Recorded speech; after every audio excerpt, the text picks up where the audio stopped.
السلام علیکم، میں محمد علی خان اپنے یوٹیوب چینل سوشل سگنل کے ساتھ ایک بار پھر آپ کی خدمت میں حاضر ہوں۔ آج ہم بات کریں گے کہ کیا ہماری ریاست، ہماری حکومت، ہمارے سماجی ادارے، ہماری NGOs عوام کو بھکاری بنا رہے ہیں۔ آپ بولیں گے یہ تو بڑا سخت اور تلخ جملہ ابتدائیہ میں ہی استعمال کر لیا گیا ہے، مگر آپ گراس روٹ لیول پر زمینی حقائق دیکھیں تو آپ کو بات سمجھ آ جائے گی۔ چاہے عمران خان کا دور ہو، بے نظیر بھٹو کا دور ہو یا موجودہ دور ہو، کہیں لنگر خانے، کہیں پناہ گاہیں ہیں، کہیں بے نظیر پروگرام، کہیں احساس پروگرام، کہیں کفالت پروگرام، کہیں فلاں کارڈ، کہیں فلاں کارڈ۔ حکومت کا کام ہے ویلفیئر اسٹیٹ بنائے اور یہ سارے معاملات کرے، مگر اسی طرح NGOs بھی سیلانی، عیدی، چھیپا ادھر چلے جائیں تو دسترخوان کھلے ہوئے ہیں۔ ظاہر ہے NGOs بولیں گی تو ہمارا تو کام یہی ہے کہ ہم نے لوگوں کا پیٹ بھرنا ہے، ان کے جسم پہ لباس دینا ہے، مگر 25 کروڑ عوام کا ملک ہے جس میں اکثریت نوجوانوں کی ہے،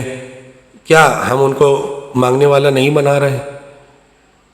بجائے اس کے کہ انڈسٹری لگائی جائے، کاروبار کو فروغ دیا جائے،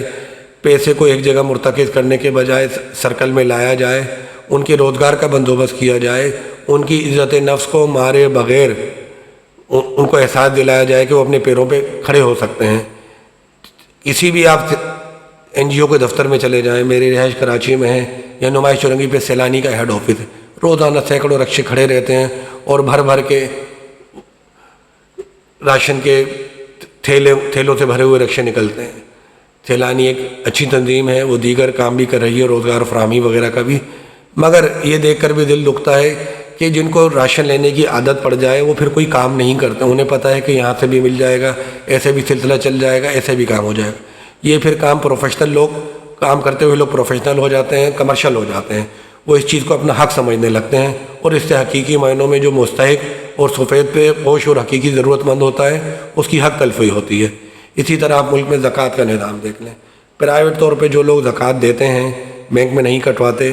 تو وہ بھی یہی ہوتا ہے کہ کسی کو 1000 دے دیا، 5000 دے دیا، 2000 دے دیا، 3000 دے دیا، یعنی ایک تو سال میں صرف رمضان میں زکوٰۃ دینی ہے، حالانکہ اس کی کوئی شرط نہیں ہے۔ اگر آپ کے اوپر لاکھ روپے زکوٰۃ ہے تو آپ ہر مہینے اس کی 12 قسطیں بنا لیں، سال میں ہر مہینے ادا کر سکتے ہیں، ہفتہ وار بنیاد پر، 10 دن کی بنیاد پر، 2 مہینے کی بنیاد پر، جس طرح آپ کی بجٹ آپ کو اجازت دیتا ہے، آپ کو ایک اندازہ ہوتا ہے اتنی زکوٰۃ بنے گی۔ رمضان میں آپ اس کی سمری بنا کے کلوز کر دیں کہ ہاں بھئی یہ سال کا آغاز یہاں سے ہوا تھا، یہاں تک یہ تھا، یہ کیلکولیشن آئی ہے، یہ میری زکوٰۃ ہے، اللہ ماشاءاللہ۔ مگر حقیقی معنوں میں انفرادی طور پہ جو لوگ زکوٰۃ دیتے ہیں وہ اسی طرح ہوتی ہے کہ جس فیملی کو دے دی، جس فیملی کو دے دی، 95% وہ بھی کھانے پینے کی چیزوں اور راشن میں ہی استعمال ہو جاتا ہے، کیونکہ پیٹ سے بڑھ کر تو بھوک کوئی نہیں ہے۔ چلیں اجتماعی طور پہ جو لوگ کام کر رہے ہیں یا حکومتی سطح پر جو زکوٰۃ و عشر کی کمیٹیاں بنی ہیں وہ کیا کرتی ہیں؟ وہ بھی تو 2 مہینے 3 مہینے بعد 5000 3000 جو بھی زکوٰۃ کا ہوتا ہے اس میں سے کٹوتی کر کے، کمیشن کٹوتی کر کے جو نچلے سطح کے ان کے نمائندے یا میڈل مین یا بروکرز ہوتے ہیں، اسی طریقے کا سلسلہ ہوتا ہے،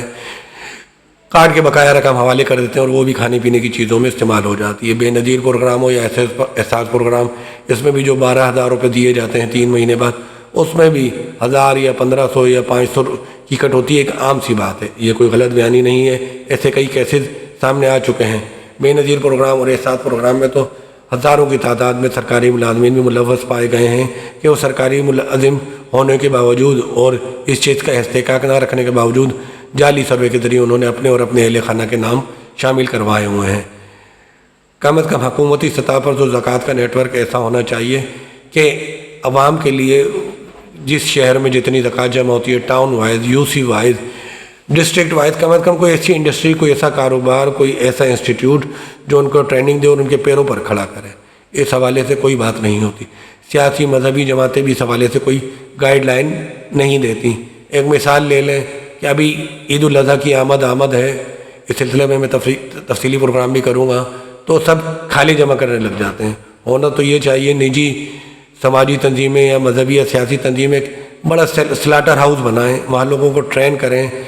آپ کو پتہ ہے کہ بچر یعنی کسائی کی بیرون ملک کتنی ڈیمانڈ ہے، ایک تو آپ یہ ڈیمانڈ پوری کر سکیں گے اور دوسرا اچھا برانڈیڈ صاف ستھرا گوشت مارکیٹ میں دے سکیں گے، اور اس سلسلے کو آپ 24 گھنٹے جاری رکھ سکتے ہیں، سال کے 365 دن یہ کام کر سکتے ہیں، کیونکہ گوشت کی کھپت اچھی بہت ہے پاکستان میں، اور سپلائی کا چند ایک چھوٹے موٹے برانڈ موجود ہیں جو اتنا پروڈکٹ اور اتنا خاص کام نہیں کر رہے ہیں، وہ مہنگے بھی بہت ہیں، اور ان میں عوامی سطح پر لوگوں کی شرکت بھی نہیں ہے۔ اس میں عوامی سطح پر گراس روٹ لیول پر یونین کونسل پہ کام کیا جا سکتا ہے، گاؤں کی سطح پر بچھڑا پال اسکیم بنائی جا سکتی ہے، ان کو فارم ہاؤس چھوٹے پیمانے پر بنا کر یونٹ کی سطح پر دیے جا سکتے ہیں، اس میں لیبر کی سطح پر 2-2 گھنٹے کی ڈیوٹیاں لگائی جا سکتی ہیں۔ ریسرچ کی ضرورت ہے، ڈیٹا کیلکولیشن کی ضرورت ہے، انالیسس کی ضرورت ہے، مارکیٹ کی سپلائی اور چین کی صورتحال دیکھنے کی ضرورت ہے کہ ہم کون سے کاروبار، کون سے روزگار فراہم کریں جس سے اچھا آؤٹ پٹ ملے اور ملک کی لوکل انڈسٹری کو بھی فروغ ہو، ہماری امپورٹ کم سے کم ہو۔ اس پر تو کام کیا جا سکتا ہے، اس پر تو تھنک ٹینکس، حکومت، پرائیویٹ سیکٹر سب ایکٹیو ہو کر کام کریں اور یہ بتائیں کہ روزگار کس طرح۔ یہاں تو گورنر ہاؤس میں بھی ماشاءاللہ جی انعامات تقسیم کیے جاتے ہیں، کھانے کھلائے جاتے ہیں۔ یہ کس طرح کی ویلفیئر اسٹیٹ بنا رہے ہیں؟ ویلفیئر اسٹیٹ جہاں ہوتی ہے وہاں وہ ٹیکس کلیکشن کرتے ہیں اور اس کا آؤٹ پٹ عوام کو دیتے ہیں۔ یہاں تو ٹیکس کے نام پر بھی عوام کی جیب میں ڈاکہ ڈالا جاتا ہے، ہر چیز پر ٹیکس لیا جاتا ہے اور اس کو ڈاکومنٹیشن میں نہیں لایا جاتا۔ بجٹ آنے والا ہے، ٹیکس کے حوالے سے بھی بات ہوگی کہ عام عوام کے ساتھ، سرکاری ملازمین کے ساتھ، تنخواہ دار طبقے کے ساتھ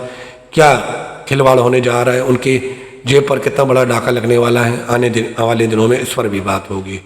تو اس پر بھی حکومتی سطح پر سماجی تنظیموں، جو این جی اوز ہیں جو میدان میں کام کر رہی ہیں اور اچھا کام کر رہی ہیں، اس کو اپریشیٹ کرنے کی ضرورت ہے۔ مگر جب تک وہ ایک اچھا میکنزم نہیں بنائیں گی، اسٹیک ہولڈرز کو آن بورڈ نہیں لیں گی، حکومت کے ساتھ اور تھنک ٹینکس کے ساتھ رابطے کر کے اچھا پرپوزل پیش نہیں کریں گی، یہ کھاؤ پیو لوٹو گھر جاؤ کا سلسلہ یوں ہی چلتا رہے گا۔ لنگر خانے چلتے رہیں گے، لوگ پلتے رہیں گے اور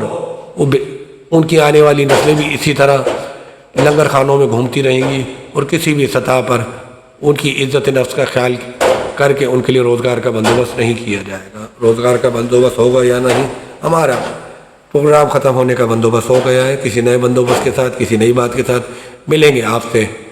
اگلے کسی پروگرام میں۔ جب تک کے لیے دیجیے مجھے اجازت، اللہ حافظ۔